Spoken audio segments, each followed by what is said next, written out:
there's a whole bunch of big money industry financial players that will happily pay $25,000, $50,000, $100,000 a year just to be like, explain this shit to me. I feel like I can rule the world. I know I could be what I want to. I put my all in it like no days off. On the road, let's travel, never looking back. Shaan, what are you wearing? You get so offended when I don't have sleeves. I forgot. I'm not offended. I just think so, that like shook. You're completely flabbergasted. I think that a sleeveless hoodie is an interesting choice. I think you look nice in there. You look jacked. Thank you. I'm trying to be jacked. Are you? I'm like thick jacked. Like I have a lot of muscle, but there's still fat on the muscle, so it doesn't look very good. I took this. So I got you know those cars that kids get where it's like a mini version of a car, so they can drive it around like whatever. Yeah. Jeep. So we got one for my daughter's birthday. It's like a little mini Range Rover thing. And so I posted on Instagram. I never posted on Instagram. So I posted on Instagram like a close up of like the Range Rover logo, the wheel, where you couldn't tell it's like a kid's car. I was like, yeah, new ride, work hard. It always pays off. And then I posted like a zoomed out version of it in my driveway, and it's like 2 feet long. And then I took a picture posing with it. And then I didn't realize, or I forgot that most of the world hasn't seen me in like 2 years. And so, I have long hair now. I never had long hair. So everybody in my Instagram is like, what's going on? Is this you? What is this? And then, also I've gotten like considerably like bigger, more muscular, I guess. Yeah. You've over the last, I would say 4 years, it's been like a 3-year journey. Maybe you've changed significantly. Yeah. So I got a bunch of DMs of people just being like, well, like how that's funny what you were doing. Like, cause I was like, proving the haters wrong. Like, hard work pays off. Like the cringy Instagram stuff that people do when they like get a new car. I was doing that. I was just doing it for a joke. And then also jokes on me because people are like, you look weird. That's all right. They're actually complimenting you. So do you know that I was reading stuff we talked about examine.com. I was reading about examine.com. So I enjoy reading about things that have that are correlated to longevity. And so like different studies on that. And so there's 2 findings that I've discovered. The first is grip strength. So grip strength is highly correlated with longevity. The second thing is why? Do you know? I'll explain why. And the second thing is quad strength. So your thighs, how strong your thighs are. Now, so you're living till 300. Yeah, I think I'm going to be old. However, there's not a correlation between muscle size and longevity. So just because you have big muscles doesn't necessarily mean that you're going to live a long time. But what it means is grip strength and quad strengths are both really the most perfect of an imperfect test to test your upper body and lower body strength. And so if you're strong, you're going to live to be longer. Or it's correlated with longevity. Huh. So strength is. So I think it's good you're lifting weights.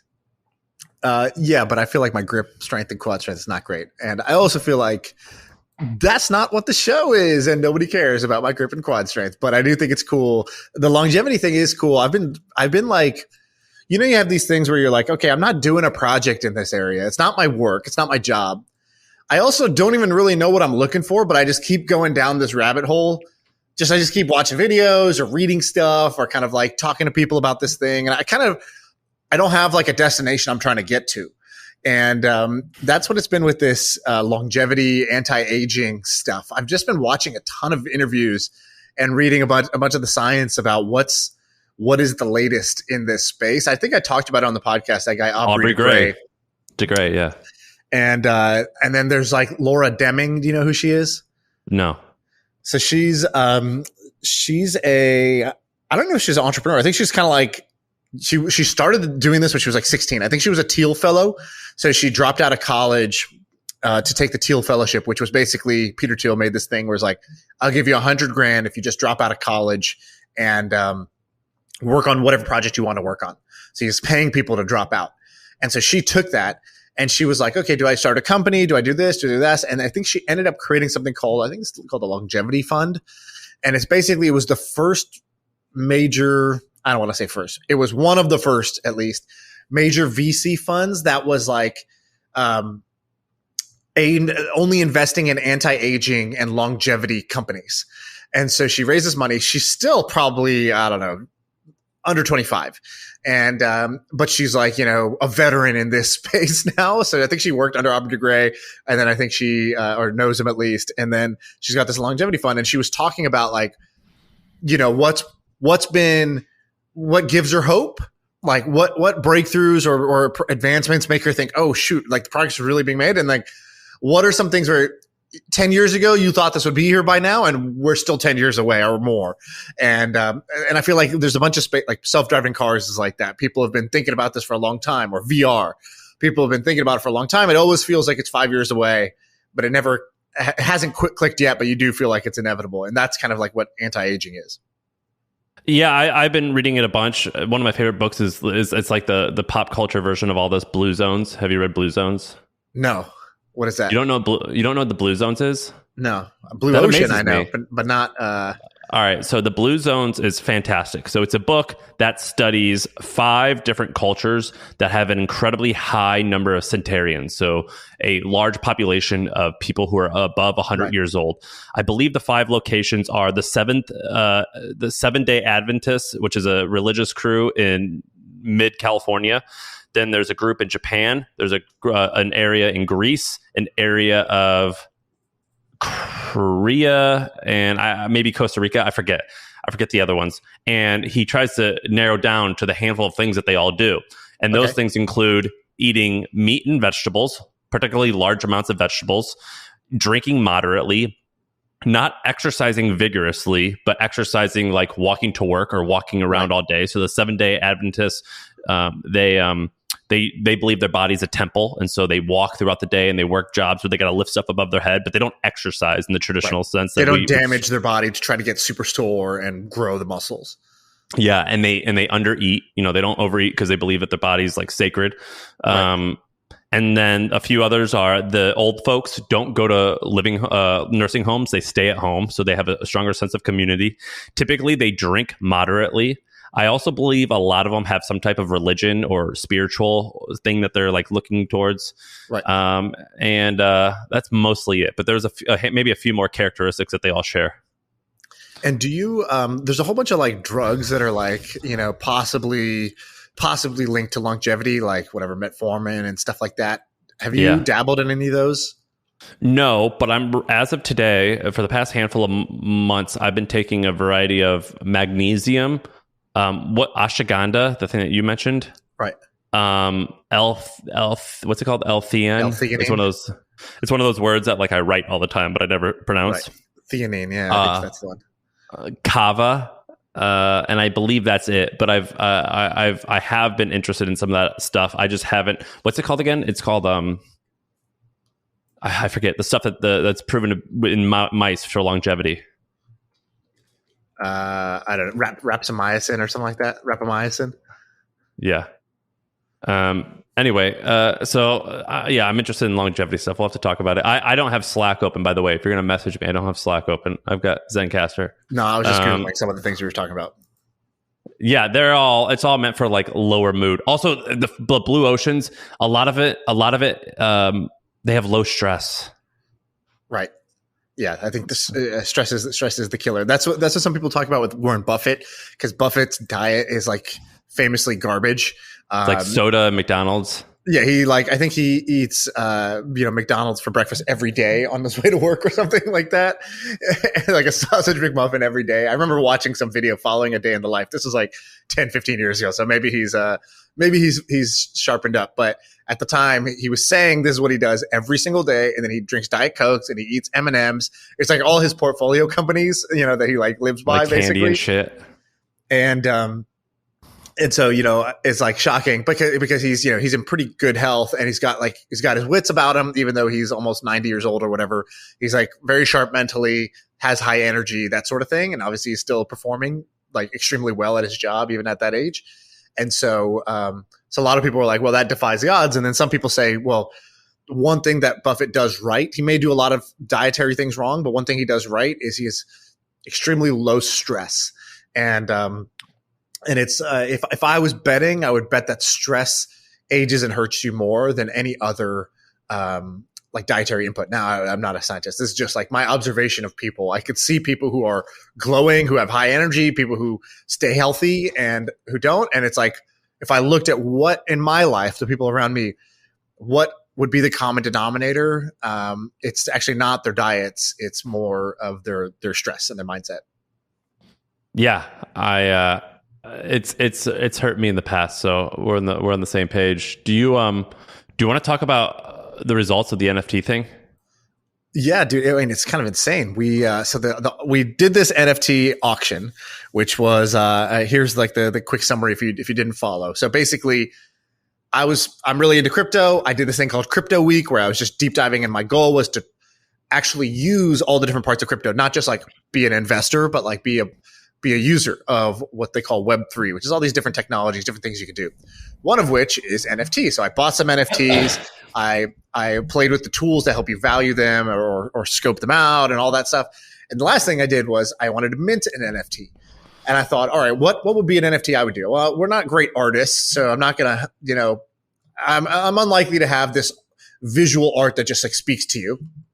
But I was like, what do we do well? And I thought, well, one thing we've done is we've created this audience through My First Million. And what if we created an NFT called 5 Minutes of Fame? And 5 Minutes of Fame is real simple. It basically just says, hey, the owner of this NFT, owner of this token, it's like the Willy Wonka golden ticket. If you have this golden ticket, you get access to the chocolate factory. So for us, it was, if you own this token, you get access to the pod. You get 5 minutes of airtime on the pod where you could talk about whatever you want. If you want to talk to us and just shoot the shit, bring your ideas to the table, fantastic. If you want to ask questions or promote your company or whatever you wanted to do, that 5 minutes it's yours. And so kind of on a whim, I just texted you being like, hey, idea, what do you think? You're like, cool, go for it. And I minted it on OpenSea. So I paid a little bit of Ethereum to create it. I set up an auction for 7 days. And I started the auction at 0.25 Ethereum or Ether. And so that was the equivalent of, at the time, about like $700, $800. And it just closed last night at midnight. The auction closed, and I think it made $33,000. So I think it closed at 11.55 ETH, which is about $33,000. I think it was a little more. Let's see, 11.5 times 11.5 times 3,000. 35 grand. Yeah. So that was, that's what it closed at last night. And so kind of exciting. So we should shout out the winner. I thought it was going to go at about 25, 30K. That's what I would have predicted. Ads on, how much would an ad cost on this podcast? Maybe $10,000, and we would do a couple of them. Yeah. I think, $10,000 would be, maybe I don't know. We don't sell ads anymore, so I don't know what the 5 or 10 grand maybe going ad rate would be for it. But we don't sell them, so you can't even get it. But yeah, who's the winner? The winner is his username is just like D2D something. So I don't actually know the person. It's sold to kind of an unnamed artist. And we have to figure out what they're going to do with it. They can hold it, so they can basically say, "All right, cool. Y'all are growing 20% month over month. I'm in no rush. Let me just hold this for the foreseeable future, and let's let this thing grow, and then they could cash it in later." Or so the username, the one person who won is D2D628, and then you can go look at their profile about some other stuff that they own. They own some other NFTs that are 5 ETH, 3 ETH. They own one that's valued at 335 ETH. So they definitely have like a portfolio of NFTs that they collect. 335? I mean, that's like... Is that 900,000? Yeah, it's like $1 million. That's the set price for it. I don't know if that's what it'll go for, but that's the... wow. That's the list price that's asked.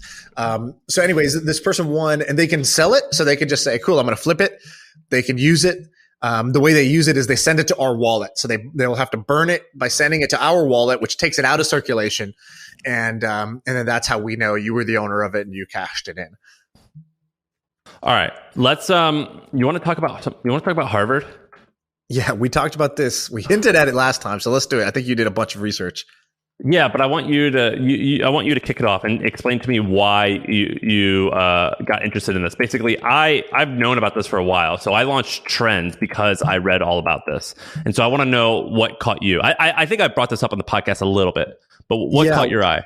You initially told me about the Harvard Business Review in passing. You just said something very, you were like, I think they do like $100 million. You said something like that. And so that caught my eye. This was maybe 5 years ago.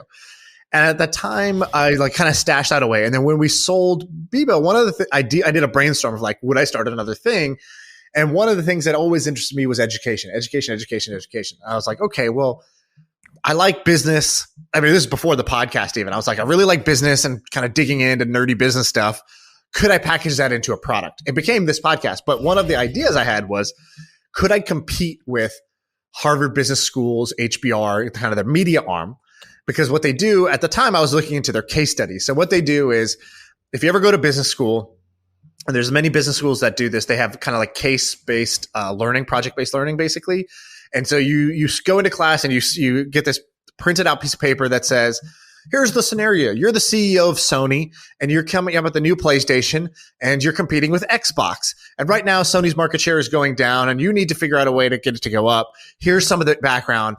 And it basically gives you a case to walk through and basically give your kind of like your 2 cents on what you think the strategy should be and all that good stuff. And then the teacher has kind of like an answer key, essentially. It has the results of how things played out and what worked, what didn't, and kind of a guided discussion. And so it's basically like the curriculum for a business school. So the reason I got interested in this, because I was actually going to go start a company making these case studies focused on technology, focused on kind of like cutting edge tech, and either sell it to schools or sell it to companies who wanted to train their managers. So that was my like idea. I still kind of want to do that someday. But I did back away from it when I realized that Harvard really had a monopoly. I think the stats at the time were that 80% of all the case studies, all the business school case studies were Harvard Business School case studies. And then the second thing was, if you go talk to a professor, I think I talked to 2 and I was like, hey, I'm going to do all these great case studies. It's going to be so much better. And they were like, yeah, but like, what's that phrase? Like, nobody gets fired for buying IBM. It's like, nobody gets fired for buying the Harvard case study. If I go buy the Shaan case study, and if anything is off about it, or even if it's good, like it's just going to have lower perceived value than the Harvard one. So I need to stick on the Harvard sauce. And I was like, oh, that's a problem. It's the credential. It's the brand of Harvard, not the content of the case study that really makes a difference. So let me set the stage here and give some numbers to explain what we're talking about. Okay, so every number I'm going to tell you is from 2019. All of these numbers are public. So this isn't ideas or theories or rumors. This is fact. In 2019, Harvard Business School made $925 million. I'm going to rank in order where that revenue came from. So 25% or 25%. Right. We can round it to a billion, basically, just to make the math easy. Yeah, well, I have the numbers. So we don't do public math. We don't do public math. 25% or around $250 million came from endowment and gifts. Okay? That's the second largest thing. I'm going to save the first largest for last. The third largest thing, 24% or around $240 million, executive education tuition. We made fun of Tyra Banks for saying she went to Harvard because she went to an executive education. That's what she's talking about. The fourth largest thing, get this, only 15% of revenue, MBA tuition. Right. Tuition is the fourth largest one. The final 2 are Harvard Business School online. So basically online courses, which is 5% of revenue. And then finally, housing rents and other 3%. So the biggest one, their biggest revenue stream is 28%, roughly $280 million. That makes almost 2 times what tuition makes. What is that? Their publishing arm. Right. So they make money in publishing through a couple different ways. Basically, 2 or 3. They make a little bit of money through advertising, but it's nominal. But they have 400,000 subscribers, and subscribers pay anywhere from $10 to $50 a month, depending on which package you get. But the bulk of their revenue comes from the 15 million case studies they sell to around 4,000 universities. Now, that number of around let's say, I believe the exact number is $262 million in revenue. How does that rank? So let's put this in perspective here. The New York Times, I think probably the largest print publication or text-based publication in America, revenue of $1.8 billion. The Economist, another 100-plus-year-old brand, $429 million. Harvard Business Review, $262. Forbes, which has all they do is publishing. 180 million, Fortune, Right. 100, and Axios, 58 million. However, amongst all of those, Harvard Business Review has the highest revenue per employee, so they're the most efficient. So $582,000 per employee. So that's some of the numbers. Shockingly big. Shockingly big. And so just to break that down into kind of the different categories. So let's focus on HBR. So what are their products? They have the review they publish, which is kind of like a magazine, right? Essentially, it's like a sort of like a smart person magazine. Then they have the case studies. What's the split between those? Case studies and subscriptions. Yeah. Well, they sell about 15 million to 20. They sell like 18 million case studies a year, and they cost like $10 to $20 a piece. So if we round here, I actually have the exact numbers. They have 400,000 subs, and they sell 18 million case studies. So I would imagine that of the $262 million, 200 million is from case studies. Wow. So that's kind of unbelievable. And that's basically recurring revenue because they have to pay for it each year. Yeah, the way it works is your professor who's teaching. So professors who are teaching at any MBA, they basically, the one of the 4,000 universities in America, they've given Harvard their credit card, and the professors just scroll through and they go, click, I want that. Oh, I have 120 students, therefore 120 times $20. That's how much I'm going to pay. Just click and bill it to the university. And that's how it works. Right. Yeah, I still want to compete with this. Actually, now that you've brought this up again, it just makes me want to go do this. So I tweeted this out, or I put this in my newsletter actually yesterday. I go, top universities are an amazing business. Imagine having hundreds of millions in recurring revenue through tuition or publishing, a huge like venture capital fund, basically a huge fund, not venture capital, a huge fund, which is their endowment. You own your real estate and you pay virtually no taxes because you're a nonprofit. And so, like, I think Harvard paid, I remember reading this one year, they paid $12 million in federal taxes on all that revenue that you said, because they're, a 501 or a 3C or whatever it is. They're basically like, they're a non-for-profit university. And I think there was just some new bill that like now they have to pay some tax on their endowment. So their bill went up to like 50 million, which is still, not very much for, a $1 billion a year enterprise. And so check this out, dude. Harvard's endowment is $40 billion. So let's just say that they get a 7% return. So that's a little bit less than $4 billion, right? That they get in annual profit. I would have to run the numbers, but I believe I did this one time. If they gave free tuition to all of their students, and they only paid their bills with their endowment profits, they would still net make a profit of a few $100 million a year. So like you have to keep in mind that Harvard, like you say you want to compete with Harvard. Okay, cool. I hear you. They have not infinite, but close to as much resources as you could ever possibly need to build. Yeah. So what is Harvard worth, right? Like if you were going to value Harvard, how would you value Harvard? The same as Nike or something like that. I mean, you'd have to look at what the multiples are for Nike. And interestingly, if we just looked at the Harvard Business Review revenue, Harvard Business Review had $262 million in 2020 revenue. If we added the same multiple that the New York Times currently has, it would be worth, just the business school portion would be worth $1.2 billion. Yeah. Oh, sorry, just the publishing arm of the business school. Right. So just the publishing arm, the media company would be 1.2 billion, would be valued at that, right? Is that what you said? Yes. And so the whole thing is probably 50 billion or more. Yeah. I mean, it's a lot. And one would argue that they're not exactly optimizing to make revenue and profit. I mean, I don't know too much about it, but I would have to imagine that they're not like, smacking the whip and telling everyone like, we got to improve margins. Right. It's kind of crazy. So, and let me give you some more stats. MIT Tech Review. You've read that, right? Yeah. You'll see them floating around. I recruited a person from MIT Tech Review to work at The Hustle, and that person told me all about it. And they were doing north of 20 million in revenue, and it's archaic. It's a very, very old enterprise.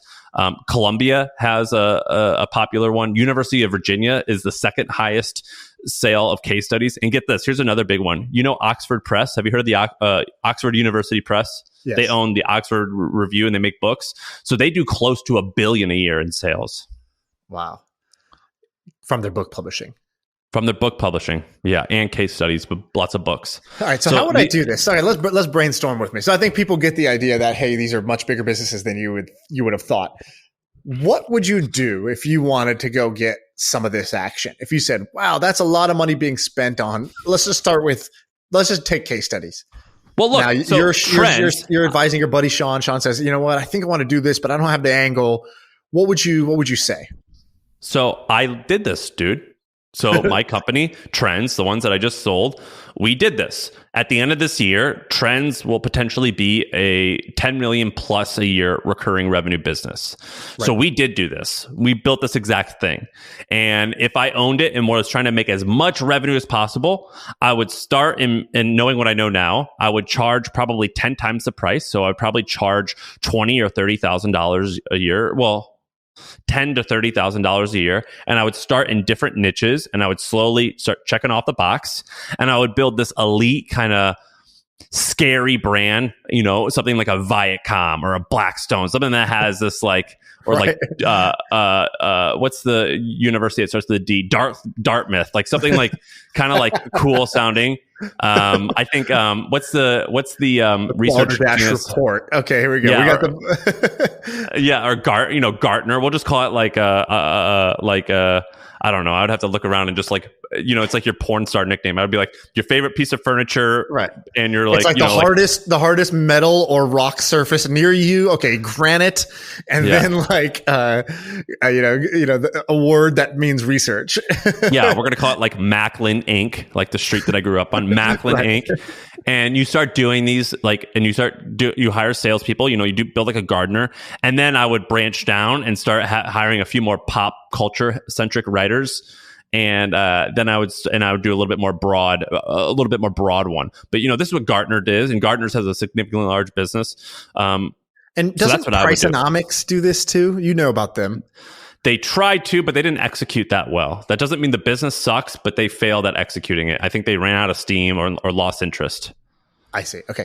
And what you sold to basically small business, freelancers, entrepreneurs, agency owner types. Yeah, dude. And we have over 20 or tens of thousands of subscribers. Okay. Right. And we did that well. But I'm an idiot because the reality is those same people would have spent $1,000 and right now they spend $300. Right. And so I fucked up the pricing. I should have charged either way more or way less. So another way is I should have charged $100 or $99 and made that an impulse buy. $300, which is what we charge, that's not an impulse buy. $99 is. So you charge $99 for a couple small things. Then you have an upsell of $2,000, $3,000, $4,000, $5,000, and very few people buy that. But you use the $99 one as a get in the funnel. That's what you should have done. I did $299. That was stupid. You have two things you would have done differently. One is the price point, and then the other you're saying is you would have niched into certain categories and like really built those categories out. What would be the first 2 or 3 categories? Oh, I would probably, let's see. I mean, it would have to be like what I know. So I bet I could have done media pretty well. Okay. I also think I could have done D2C. And what I could have done is I could have gotten like the Nikes of the world to give me $20,000 a year. And they would have gotten 2 things. One, I would have published 1 or 2 case studies a month, maybe 4 or 5 case studies a month on the latest and greatest e-com, like the D2C folks, like who in the category is crushing it? Why are they crushing it? And then every single month I would host a digital or sometimes in-person panel where I would go out and find, the Shaan, the Sully, and the Ramon or the Moises, like, 3 or 4 young companies that are crushing it. And then all these gray-haired Nike executives would want to come in and be like, oh, that's how you guys are doing it? That's how you're thinking about X, Y, and Z? And I would do that panel once a month. And you guys would get free access, the young guys, but then the companies would have to pay $20,000 to $50,000 a year. And then here's the third thing that I would do. I would come up with a very cute graph or some type of signature thing where I rank, and I have a ranking. So I have a power ranking. Here's all the power rankings of the latest and greatest D2C brands that are under 8 years old. Here's the best up and coming ones. Here are the incumbents, the older guys. Here's their power rankings. And I would create some it wouldn't be bullshit. It would be some type of legitimate ranking, but I would come up with some proprietary thing, and that's how my ranking would be. And I would keep that updated at all times. Right.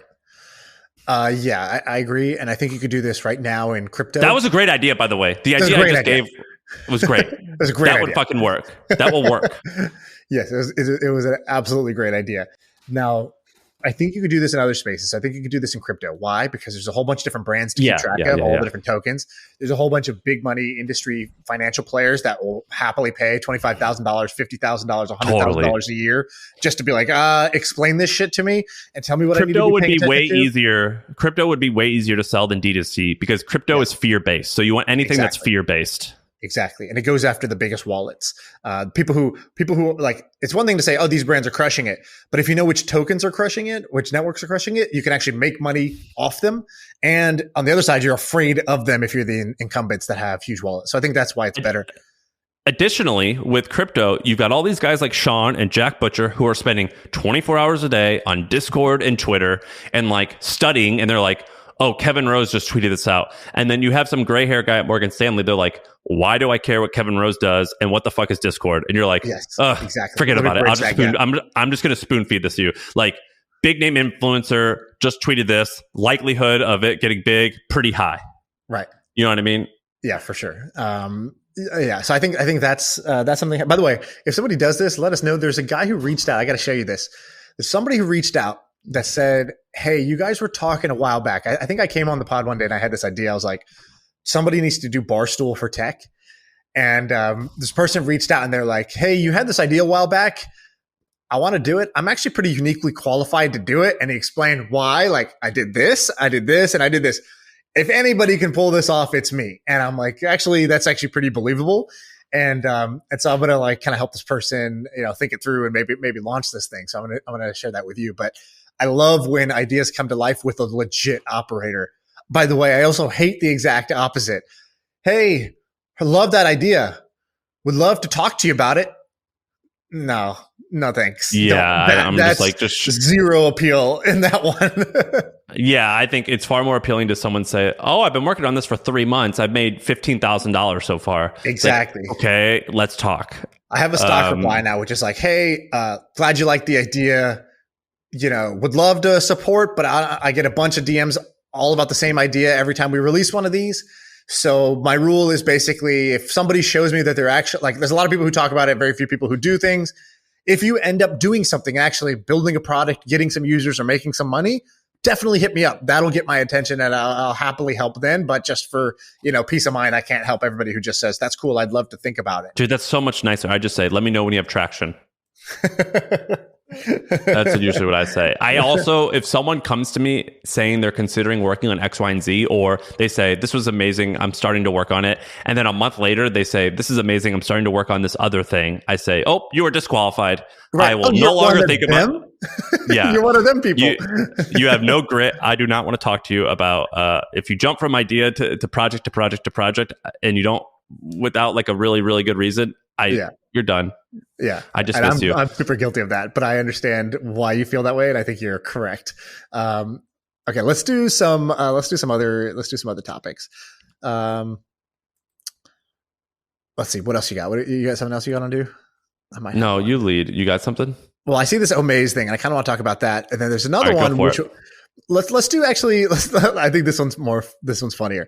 The topic on our sheet says, maybe don't fake it till you make it. And it's like, it's timely, right? So, I retweeted this story of this guy who was like, hey, the Elizabeth Holmes, the founder of Theranos, her trial starts today.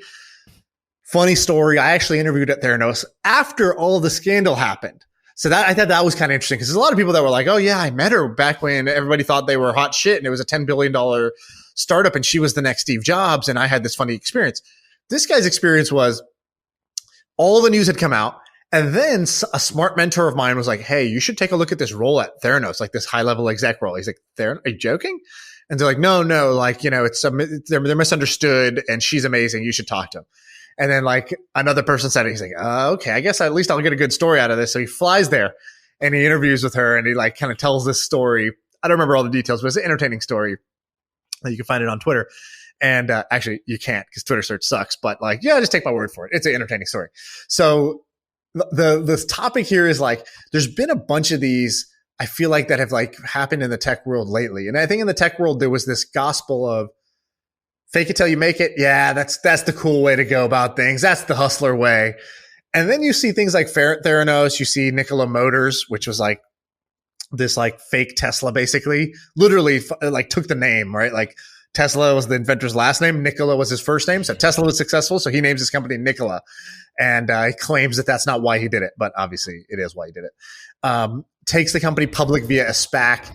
It runs up to this like $40 billion valuation. And then somebody's like, hey, bro, have you ever seen a Nikola car on the streets? And like, no, nobody's ever seen a truck of theirs ever. And it's like questionable if it even exists. They have like one video of their truck and it's basically like just going downhill. It's like they just had a truck and they released the neutral, they put it in neutral and just let it roll. And they're like, look, electric self-driving truck. And so anyways, eventually the CEO, Trevor Milton, has to resign. He forfeits some of his stock, but he gets away with billions still. But he's charged by the DOJ with securities fraud this year. And so, he's still got at his peak, he had like a $10 billion fortune. Now it's a $1 billion fortune, but likely to lose it all. My buddy worked at this company called Headspin and he had worked at a bunch of, I won't say the names, so I don't want to give them away, but high profile tech company you've heard of. He worked at them pre-IPO, and then he was like, I'm at Headspin. This is the next one. And he sent me an investor deck for it, and it looked great. I was like, oh, I should invest in this company. Like, it's a SaaS company. What Headspin does is they if you have a mobile app and you want to test it, you want to see how does this work on a shitty Android phone in Thailand on low network conditions. Well, like, how are you going to sit in your office in San Francisco and test that? They basically had phones everywhere in the world in these like little like data rooms. And they would run your app and they would report back how your app runs. It's cool. It's a great idea. And they would give you performance testing, performance data benchmarked against your competitors in every region, on every phone, on every cell network. And so they're at the time in their deck, they had $100 million of recurring revenue. It was like, oh, this is clearly going to be a multi-billion dollar company. Fortunately, I just, for whatever reason, didn't invest. I just got busy and I forgot about it. And it came out that the CEO had just literally made it up. So he's like just making up the revenue numbers. And so he's, charged with fraud. The company's kind of like, in disarray a little bit. And he was just reporting false revenue and like telling all the kind of bookkeepers in the company, like, they're on a need to know basis about what they can know. And hey, if we're going to raise money, I need the number to show this. My take on this is there's good news and there's bad news here. The good news is most people are good and they don't lie. There's amazing things that I've done just off of trust. For example, I've told you this. I bought a car one time. I just called the guy and I go, hey, you have it? I'll take it. And he goes, cool, just send me the money. Sent him the money. And then just like I was hoping that he was going to deliver. I do that all the time. That works most of the time. The bad news is that these people exist and it's very easy to get away with this. I mean, get away with it for a little while. Most of the time you're caught, but it's really easy to lie. And it's to get away with it for a while. So how many startups have you invested in? Maybe 40. Okay, I've done probably 25 or 30. Yeah. How many of them could be lying to you think? And like if 100% of them could be lying to me and I would not know. And that's for two reasons. I'll just explain why. I'm going to be honest about this. Most people are not honest about this, but great. I didn't want to call you out, and I do the same thing. But I didn't want to call each other out, so I wanted you to volunteer. Most investors, myself included, do zero due diligence. We do not. We meet the founder. Yes, we play with the product. Right. Those are like the two easy things. We see if I can use your product. That tells me something. I can kind of just check Twitter, see do people talk about this. Is there good reviews about this product, whatever. And I talked to the founder and I just see, were they like, a drug dealer before this or did they work at Google? Right. Does the stuff they're saying add up or are they saying things that just like, oh, you said this number the last time. Now you're saying this other number. Which one is it? But do I go audit their financials? No. Do I, audit their data room? Even if they don't usually even send a data room, but even if they do I go in there and look at the numbers? No. Even if I looked at the numbers, would I know that these numbers are real? No, these are their self-reported numbers. No, they're oftentimes a Photoshop of their QuickBooks. Yeah, exactly. And I don't know if you mean Photoshop as in edited or just like screenshot.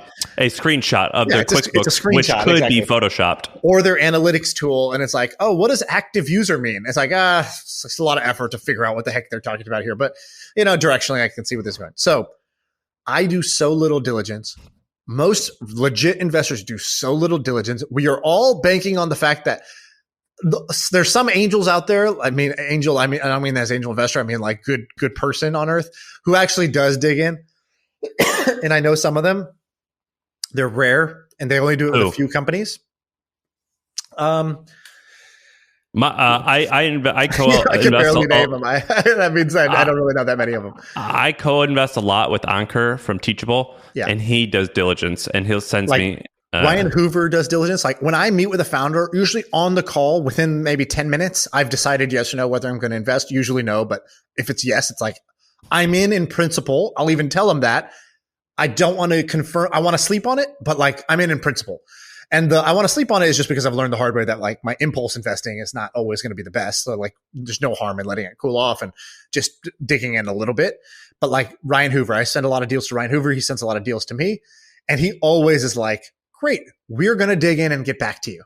And that means they talk to customers of the product. They use the product themselves. They look at competitors. I don't think that they audit financials or audit metrics or anything like that. I still don't think that they do that. But they do more diligence than anybody else, than most other people I know who go off of, cool, if you're saying this, I trust that what you're saying is factual and true and that you are not, essentially lying and committing fraud. So this whole fake it till they make it thing is what we're talking about. And my point here is it's so easy. It would be totally easy to do this.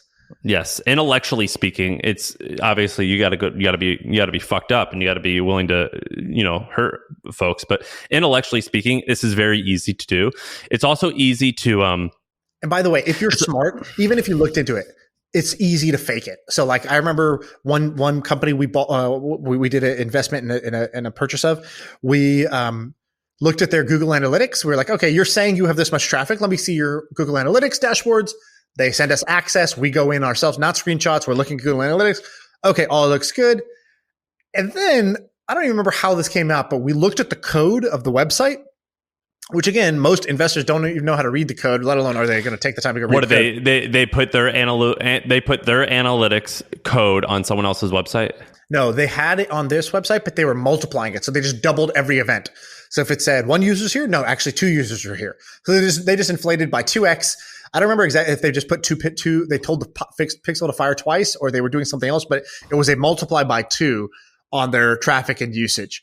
And I was like, wow, like, shit, do I need to go read the code or like you go use crypto?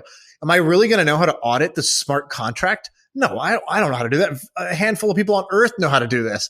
And so there's a lot that happens that is trust. And there's a sort of a cost of doing business, of getting into business with liars. The good thing about Silicon Valley is it's unlike crypto and unlike, some other industries.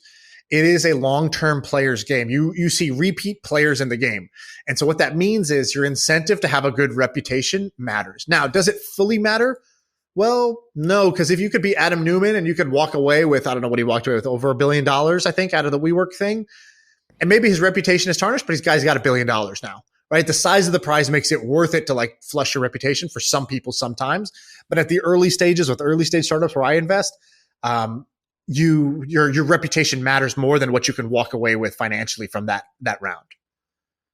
Additionally, I think that you can actually screw your reputation, but as long as you have a reputation as someone who turns $1 into $2, regardless of how big of a piece of shit you are, you'll always be able to convince someone to give you money. For example, there's this guy named Garbash, I believe. He started a company called Radium One and Blue Lithium. Am I getting all these names right? That's amazing if I am. You got that one wrong. It was something like that, I think. So. My sister worked for him, so I know this guy very well. So give the background of this guy. It's crazy fascinating. This is actually a great story. The guy's a young, successful entrepreneur. I think his first thing was like he got big in ad tech. So he did like an ad tech company, sold it for like $200 million. And I think he, raised very little. So I think he owned a lot of that. So he became $100 millionaire. He goes on Oprah. Oprah's like, wow, you're amazing. You're like a bachelor. Like, wow, any woman would want to be with you. He's good looking. Yeah, he's like, has some charm. He's got a lot of confidence. I don't think he's that good looking. He's got a lot of confidence. He was very rich and successful at a young age. And he would say very motivational things. His Instagram was all about you can do, right? Like he was Barack Obama with the hope poster on his Instagram. So fast forward, he does another ad tech company. But things start to go a little bit weird. He ends up getting busted. So there's a corporate weirdness and then there's a public weirdness. Most people only know the public weirdness. The public weirdness is he got caught on tape kicking his girlfriend or beating his girlfriend. He kicked her like 127 times on tape. Basically, he was charged with kidnapping. He wouldn't let her leave the house. Like she was his girlfriend. She was there. They got in a fight. They got in an argument, and he's assaulting her. And the cops, literally, the footage is out there on the internet. You can go see this now. Cops take this footage. He goes, so he gets fired as CEO of, I think, Radium One at the time, or whatever kind of like new ad tech company he had built that was like valued at $500 million to $1 billion, something like that.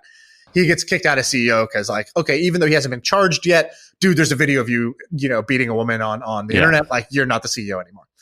And he's like, I'm innocent. I don't even know how he tried to say I'm innocent, but he said, try to say I'm innocent, basically. So he goes to court. He ends up getting off because the footage was collected improperly. Like they collected the evidence in an improper way, so you couldn't use it. So even though everybody saw it, everybody knew it, he ended up getting charged for like kidnapping instead of assault or something like that. Like it was like, something softer. I don't have all the details right, but basically I remember there was some problem with the way the evidence was collected. And so he goes, has to do some public service and rehab. He goes, lays low for a bit, but he comes back with a new company, Gravity 4, I think was the name of it. I think, and do you know Nick Sharma? Yes. I think Nick Sharma was that Nick Sharma? Nick Sharma was his assistant? Nick Sharma was like his chief of staff, I think. I think it's his uncle, if I'm correct. Like blood uncle? I think it's his blood uncle. Wow. Or relative in some way. I hope I'm not wrong on that, but I'm pretty sure I am. So basically, here's some other kind of inside stuff that I know. So he's building Gravity 4, and it's like in the ad tech space. Ad tech's a very competitive space. So my sister worked at a startup that was a different ad network platform. They did like retargeting for a bunch of big brands like Booking.com and whatever.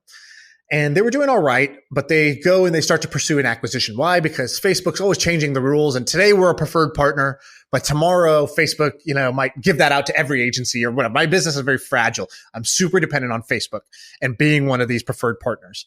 And so they go out to sell the company, and I think they get some good interest. They get some offers. Maybe it's from Facebook, Google, other ad networks, whatever it is.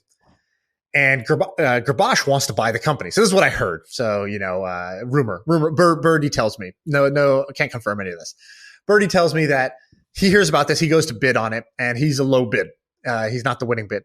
And they're also like, dude, no way we would ever sell to you, knowing what we know about you. And what he does is he goes and he basically he tanks their prospects in the market. How? He basically goes and spreads fear, uncertainty, and doubt to the other bidders. And he gets Facebook to pull their access or their privilege or whatever it was. So he somehow gets them basically like, he takes away their one like core business asset and like just ruins their ability to sell the company. And now they're like short on cash, can't go raise money. Everybody knows they just tried to sell the company and it flopped for some reason. And he goes and gets it for pennies on the dollar, and like has a big falling out with the fact, like, not on good terms. It's not a happy sale. It was a fire sale.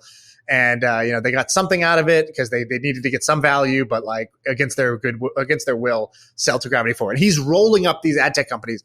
And from the start, he's saying, in 18 months, we're going to take this public. We're going to go get to $100 million in revenue. We're going to take this public. It's like, dude, we have like no product. We have like no team.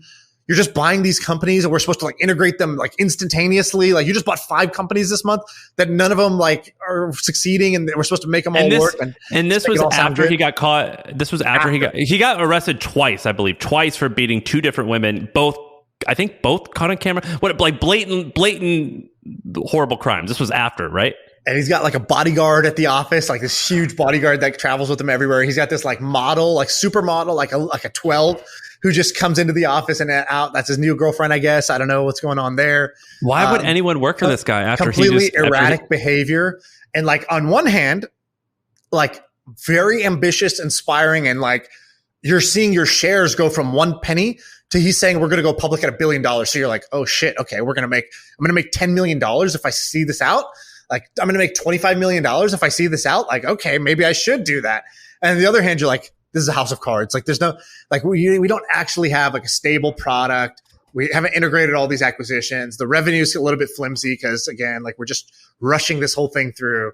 And then he got in trouble again and that whole thing fell apart. And I think he's back now with another company. Like if you go look him up, I think he's back again. And that's my point, which is you can have a horrible reputation, but if you make money, you will always be able to get money. And I'm not saying that's good. That's just what it is. What did your sister do for him? Well, she was at the company that got acquired by him, by his company. So then there was like a temporary period where like the whole company went over there. And then like, I think within 6 months, there was not a single employee left from the 40 that got acquired or 50. I don't know how many it was, like something like that. There was like one person left, at the company by then. Why would anyone choose to work for this guy if they know that he's a piece of shit? That amazes me. Like, yeah, I don't understand why you would continue to trust someone like that. Yeah. So now he's doing something called Vendor Cloud. He says on his Twitter profile, 3 exits for $400 million plus, philanthropist. And I think I don't think he lives in America anymore. I think he like moved to Bangladesh or I forget where. It says Hong Kong. Okay. Yeah. Yeah, so he got ran out. He's going for it again. I don't know. And, who knows? Who knows what the other side of the story is? I only know one side of the story. And, Ben, make sure I don't get sued from this. Bleep out whatever gets me sued. Everything that we just said is it's just a story. And a lot of it was factual, but we definitely could have gotten some of the facts incorrect. Yeah, exactly. But the story is like 10. The story is like 8 years old, maybe, or 6 years old. It's not that recent. Yeah, it's pretty wild, dude. Go watch like the Oprah video with him. It's pretty crazy. Yeah, he was a piece of shit. So fuck that guy. That's what I have to say about that. That's a fact. We tried to hedge a piece of shit. Briefly. We tried to hedge so briefly, and then it's like, no, dude, fuck that guy. Fuck that guy. I think like maybe I didn't get all the facts right, but I saw a video of him beating this lady. My opinion of this person. Yeah, my opinion. My eyes saw this video. Yeah, my opinion is go fuck yourself, Garbash, or whatever his name is. All right, what do we want to do now? Do we want to wrap up, or do we want to do one more? Let's do one more thing. You got anything quick? No. Let me see. Oh, 1 second. Let me look at my little stash file here of things. Did I talk about Canva last time, dude? Just how it raised more money at a $40 billion valuation or something? Yeah. So, dude. Okay. So check this out. This is going to be a bad segment because it's really all I'm going to say in this is go read this article, but go read this article. So what I want you to do is just Google Canva Journey LinkedIn. So what happened was the founder, Melanie Perkins, she posted on LinkedIn a kind of like, she's pretty amazing. This woman is amazing. And when I say full history, I mean like details. And I love details. I love the art of the start. And so like, I just want to share with you some of the things. Okay. So what's the story with Canva? Canva, awesome product. I use it. It's basically like, it lets you design things like marketing brochures, infographics, ads, banners, emails, whatever, without being a designer. So you don't have to have design skills. They have enough templates. And it's easy enough to just change photos and colors and text that like you'll get a good looking output without being a designer. That's great because it brings a whole new group of people into the world of design. All right. So what's interesting about this? So first, they, I think, just raised it a $40 billion valuation, which is insane. It's one of the most valuable companies to come out of Australia. And secondly, this story is wild. I actually didn't know a lot about it. Can you link to it? Link to it for me. I don't link it. I'm just going to tell you about it, and then I'm gonna link to it. I want you to just hear me tell it, and then ask the stories. Ask questions. All right. So basically, she was, I think, a design teacher, or she was like teaching part time at like a school for like design and art or something like that. And I think the way they started was actually not with a product called Canva. It was with a product called Fusion Books. And all they were doing was they were trying to solve the problem of if you ever put together like a yearbook or like a photo book, it's like very hard to like lay it out and like, oh, I want this collage with like 8 photos, but I need them to fit right. And then I want the background to look pretty and have a flower. And then like, page 2, I want it to be a big picture and 2 small pictures, whatever, right? The layout of photo books. So they created Fusion Books, which was basically like software slash like, software basically that would make that easy. And so they were like, okay, they got a little money back from their tax return and like their part-time jobs. And they were like, all right, that's our funding for Fusion Books. And it's like, you don't need a year to make a yearbook. Do it in minutes with Fusion Books. And it's like the most like non-impressive looking startup ever. And she doesn't just like what a lot of people do when they tell the story is they what I say fast forward through the hard part. It's like, yeah, we started with Fusion Books, and then after a couple of years we started Canva. We realized Canva is a better opportunity, and what Canva is trying to do is empower design. It's like blah blah blah. It's like, wait, what happened to those 2 years? So what I love about this post is it actually talks about those 2 years, and so it's like a photo of her at some like trade show with her like Fusion Books yearbook thing. And she's standing there like a dork behind the table. No people are at her booth. And she's like smiling. She's like, yeah, this booth was a huge waste of money because like there were more exhibitors than attendees. So that was a flop.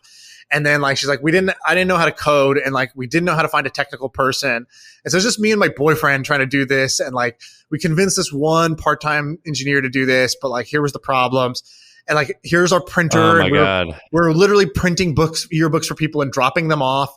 And we're like trying to go get every school to use us, blah, blah, blah. All right. So they start doing all that.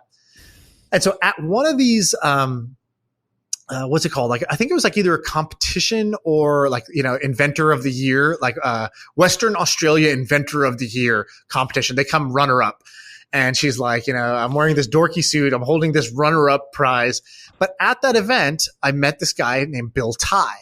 And Bill Tai is like a kind of like a famous investor in Silicon Valley. He's definitely famous now because he was the seed investor of Canva, but he's done many, many big deals. I think you can probably Google him. And he was a VC who just like happened to be speaking at the event. And he gets there and he's like, oh, like they talk for 5 minutes and he's like, hey, if you ever end up coming to Silicon Valley, like, let's meet up. And she's like, oh, cool. And then she does the thing. This is the fake it till you make it that actually works. It's not fraud till you make it. It's fake it till you make it. Where she's like, wants to meet up with him, but doesn't want to be like, hey, Bill, I booked a flight to fly from Australia to San Francisco to see you. So instead she says, we happen to be there. I happen to be there this month. Like, would you be free? I would love to chat. And like, if he says yes, then she'll book the flight. And so he's like, yeah, sure. Happy to meet. And you should also meet this guy, Lars from Facebook. He's ex Google. Like, you should meet him. And she's like, wow, this is amazing. And then she posts every step of the way. She posts the full presentation that she made for him, which I love because she released slide by slide, the good, the bad, the ugly. Like this one's like the future of publishing, ... is the cover. And it's like fusionbooks.com.au, right? It's like this shitty thing. Oh my God. And it's like she posts this pitch deck and like, she posts like 5 of them in this blog post. Like you can see the evolution all the way to Canva. So she goes to meet with Bill and so she's like, she like Googles like how to dress at a Silicon Valley investor meeting. It's like, dress comfortable, just look smart, casual, you don't have to dress up too much. So she's like, okay, I'm not going to wear my like woman pantsuit, tracksuit thing or like my power suit.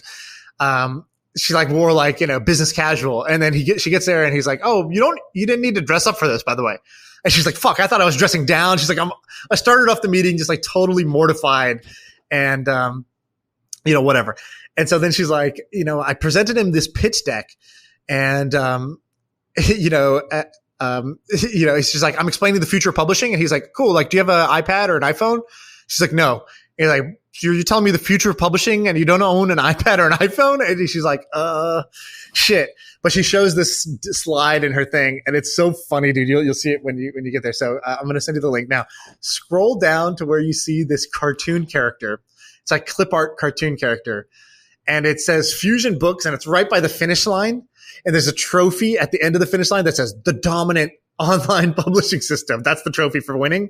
And then behind her, you see 2 cartoon characters of Google Docs and Microsoft Office, like falling behind, falling over and fighting each other. And it's like, basically she's saying like, we're going to beat Google Docs or we're going to beat Microsoft Word. And so even at this point where she had like terrible name, terrible design, didn't know how to dress, didn't know how to pitch an investor. Oh my God. Yeah. Didn't have an engineer. She had the like the thing that is like porn to investors, which is the ambition to say, we're not just building yearbook software. We're going to beat Google Docs and Microsoft Office. And like, if you're crazy enough to say that, an investor will listen to like the next 3 lines you say to be like, oh, you're just delusional, or actually maybe this person is crazy enough to pull something like this off. So when was the turning point? So then she hits so there's like a long period of time where she's trying to find an engineer. So Bill's like, I'll invest in you if you can bring on an engineer that this guy Lars, this Facebook Google guy I'm introducing you to, he's an engineer.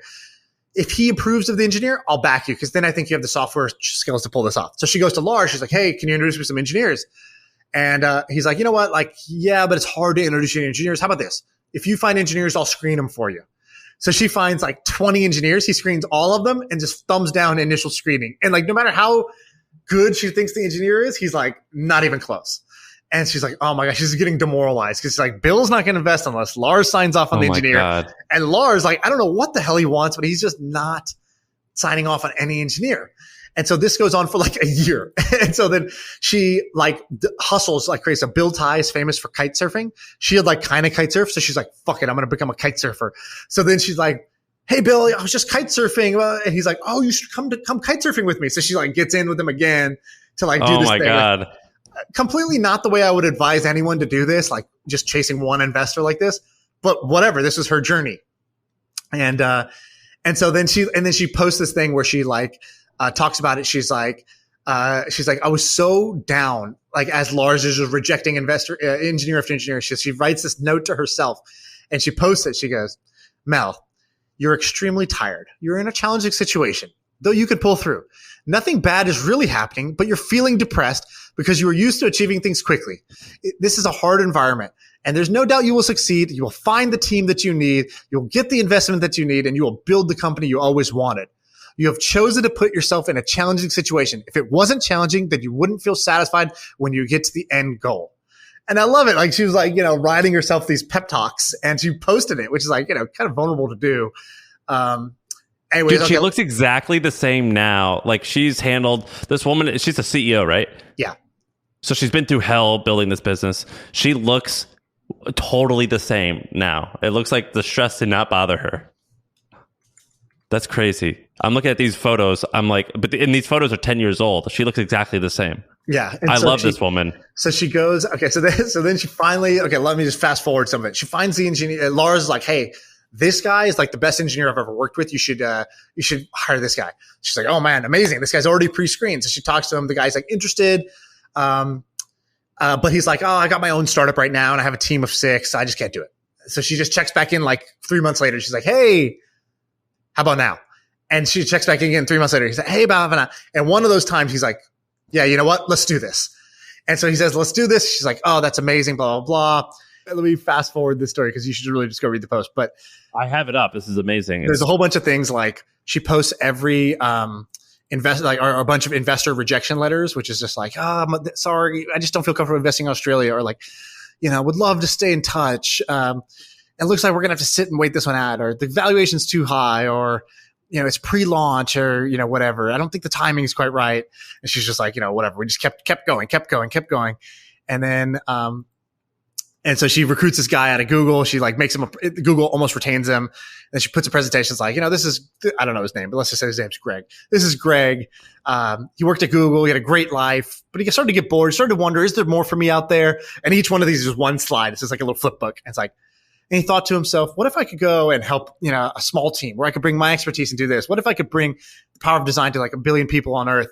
What if I could do this? Wouldn't that be better than just sitting at Google for another 5 years? But then Google said, oh, we need you, Greg. But then Greg remembered Google's going to keep Googling whether he goes there or not. But Canva may not if he doesn't join or whatever. She, like makes his pitch and he's like, oh, I love it. You really like made me feel special. So like, I'll do this. So I feel like it just showed a lot of the grit and the hustle, and it did not fast forward the ugly part to the point where I'm like, dude, get to the Canva part. Like, what is all this? But it's like, yeah, that's probably how, imagine if I'm feeling this is that amazing. Reading this post, imagine how she felt living this for 3 years or whatever it is. And then, yeah, like, they launch it, it takes off. It's like, super successful. And, it's a $40 billion company now. So happy ending at the end of that one. Yeah, and I think I don't know if she was dating or if she's now married after they started, but her and her co-founder are married. And Yeah, so they were dating then, married now, I think. So it's pretty badass. They have 2 times the wealth now. This is a good ass story. I missed this. I don't know how you found this. I guess you found this on Twitter. It's on LinkedIn, which is funny. I don't, somebody sent Shaan, who used to be my original podcast. Oh, because he's Australian. Yeah, he's Australian, and I have him in a Slack channel with me still, and where we just post cool links. And so he posted this one. He's like, "Damn, this is actually really good. This is amazing. This is a good find. This Cool. is totally badass." All right, that's it for today. Good episode, I think. I don't know. What do you think? How do you think that was, Dan? How was it? The Harvard business stuff is really cool. I really liked that segment. All right, we'll see. I think that was well researched. We'll see. We took. Oh, by the way, we got to give a shout out to Mario. What's Mario's last name? Mario Gabel or something like that. Yeah, I actually stole a ton of information from him. So good job, Mario. Gabriel. Sorry. He's badass. He has The Generalist is his newsletter. That's right. So that was awesome. All right, that's it. All right, we're outie. See you.